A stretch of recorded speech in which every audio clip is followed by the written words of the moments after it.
बाबा, आज येताना बासुंदी घेऊन या ना. अगं, कालच आपण आईचा वाढदिवस होता म्हणून आणली होती ना. ऐकलं, गोकुळची बासुंदी पुन्हा खावीशी वाटतेय. खरं सांगू, मलाही खावीशी वाटतेय. पुन्हा पुन्हा खावीशी वाटणारी गोकुळ बासुंदी.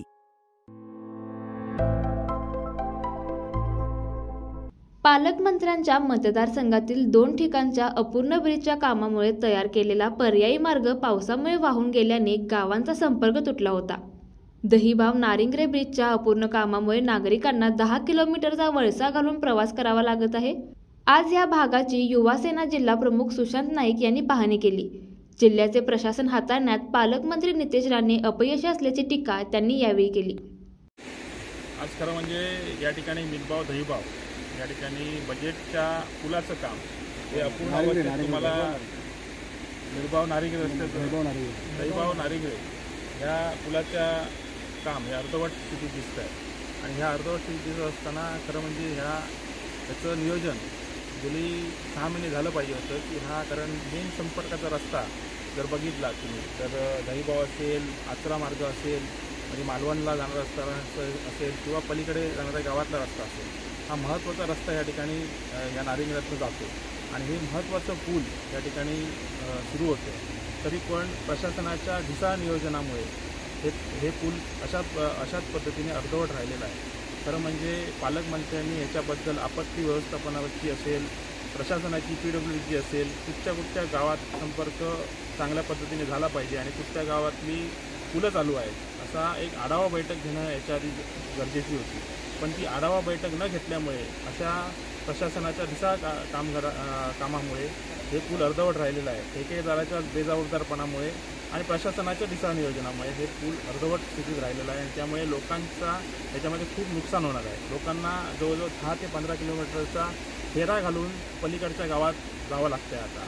आणि हे जवळजवळ पुढच्या 6 महिने हे असंच राहणार आहे. कारण पाऊस तुम्ही बघताय, खूप मोठ्या प्रमाणात पाऊस पडलेला आहे. आणि हे जे पाणी वाहतं आहे हे जवळजवळ 6 महिने आता काही पाणी थांबायचं नाव घेणार नाही. त्यामुळे इथल्या पलीकडच्या गावातील संपर्क आता जवळजवळ ह्या गावातल्या लोकांचा तुटलेला आहे.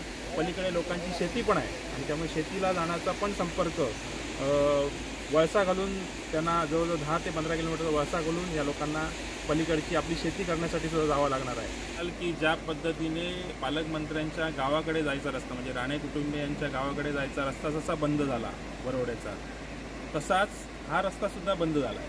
म्हणजे ह्या मतदारसंघातील जवळजवळ 2 रस्ते जे ढिसाळ नियोजनामुळे, पालकमंत्र्यांच्या ढिसाळ नियोजनामुळे, अधिकाऱ्यांच्या या बेजबाबदारपणामुळे हे 2 रस्ते बंद झाले आहेत आणि लोकांचा संपर्क तुटलेला आहे. लोकांची शेती त्या बाजूला आहे. लोकांच्या शेतीसाठी असलेला संपर्क तुटलेला आहे. कारण आता पावसाळा आलेला आहे, भातशेती करण्याची वेळ आहे आणि त्यांना जवळजवळ 10 किलोमीटरचा फेरा घालून त्या पलीकडे जावं लागणार आहे. त्यामुळे भातशेतीसाठी सुद्धा लोकांना एवढा मोठा फेरा घालण्याची गरज आहे. पलीकडे जाणारा आचरा मार्ग असेल, पलीकडची गावं असतील, याची पूर्णपणे हा संपर्क तुटलेला आहे. त्यामुळे पालकमंत्र्यांनी ही जबाबदारी घेतली पाहिजे आणि हा पूल कसा लवकरात लवकर पूर्ण होतो त्याकडे घेतलं पाहिजे.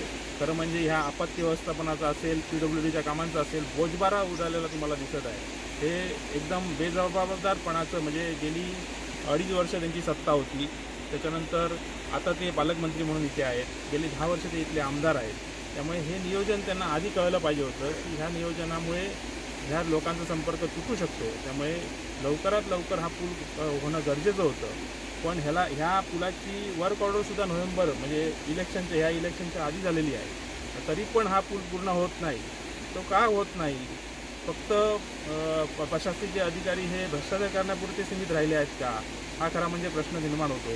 त्यामुळे ह्या प्रकारची जर असंच काम पुढे ह्या जिल्ह्यामध्ये चालू राहिलं तर हे ढिसाळ नियोजन पूर्णपणे पालकमंत्र्यांचं राहतं आहे.